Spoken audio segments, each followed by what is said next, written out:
رفتنت یعنی پای ایران ماندن، خوش به حالت که وقت قرآن خواندن تا خدا رفتی.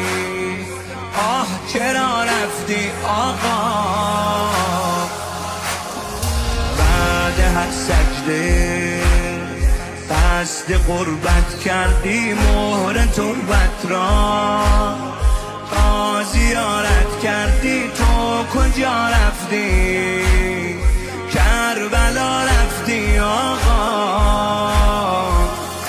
تو رفتی دیگر ماینه، خدا حافظ بغض در سینه، خدا حافظ دلتنگی آقا جان، حرفی سخنی.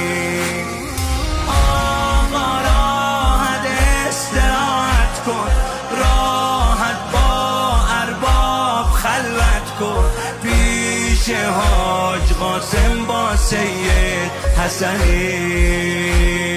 آقای مظلوم خدا حافظ، آقای مظلوم خدا حافظ، آقای مظلوم خدا حافظ.